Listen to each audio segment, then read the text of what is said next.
Hey, this is Marcus from Northlane, and today I'm doing the ARIA deep dive.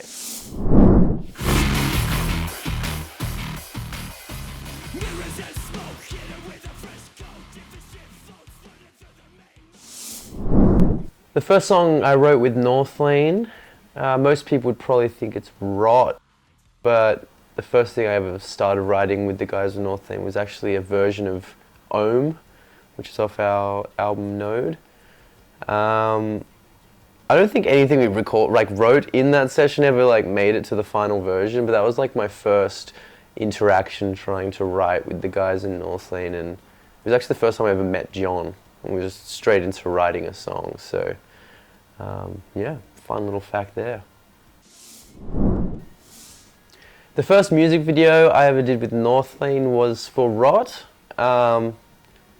That was also the reveal of me being the new vocalist in the band.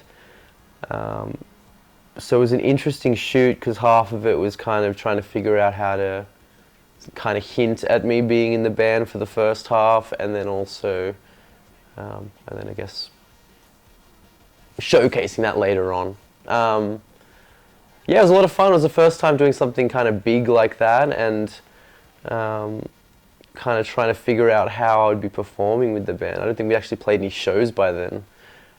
So I was just kind of still finding my feet and still trying to just figure out what to do. We filmed a bit of that on like a rooftop in Sydney and in King's Cross around there, and it's funny just seeing people kind of pop out of their buildings and seeing Nick just smashing his drums in the middle of the city. Yeah, it was a lot of fun. My favourite Northlane music video at the moment would probably be Echo Chamber. It's just a bit silly, and we kind of had to just figure out how to do a music video considering the circumstances of being in lockdown and half the members being out of state, and just trying to figure out how we can still put a music video together whilst not being able to be around each other. So we came up with this mask idea, which is a bit silly. It's something that we wouldn't usually do, or people might not expect from us, to kind of be a bit silly with our music videos. I think we take ourselves very seriously, so I think it's good to kind of step out of that and be a bit silly and I guess make the best of a bad situation. My favourite line from any Northlane song, at the moment, probably Plenty. There's a line in the chorus, or really just the entire chorus. That was something I was just really proud of to write. And that goes, when the dirt crushes my bones and the worms call me their home. If I'm asked to start again, I can't pretend I'm ready. As I've had plenty. And I just, for me, it just kind of was one of those lyrics or one of those choruses that just fell together and came together in this really poetic way, and kind of was the perfect way of describing kind of the low feelings I was feeling at the time of writing it. Yeah, I feel like there's a lot of interesting lines like that that really just encapsulate a certain moment I was feeling kind of down or whatever it might be. But yeah, for me, Plenty's chorus is quite important to me. A song that was a hit with fans that I didn't anticipate being that popular was Abomination. I feel like that song in particular, I like it a lot, but it's very different for us. It has this big kind of just dance break, really, this doof section in the middle, which, for a band who kind of came up through the metalcore world and stuff, might be a bit odd for fans to hear. But it's been really cool to see, people listening to Obsidian really embracing these new sounds and these new things that we wouldn't necessarily expect them to gravitate towards immediately. But for me, yeah, Abomination has been really eye-opening to see how much fans have been getting into it.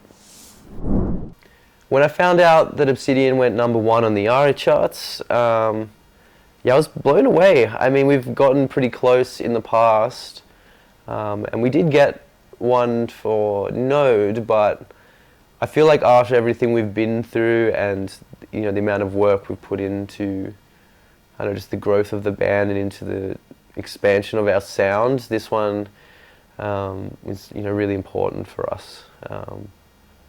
I think when you've been putting so much work in to see it pay off in these ways, whether it be an award or people just coming to shows, and you're seeing a big difference in how that's coming across. Yeah, it's really meaningful to us.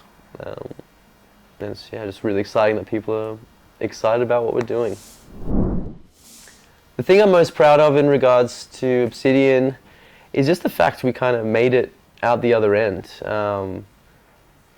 I think this was one of the hardest times we've had as a band, trying to put music together and feel motivated, particularly with all of the lockdowns and kind of with no clue of what the future was going to hold. It was really hard to feel inspired and creative, and to really feel like we're putting everything we could into it.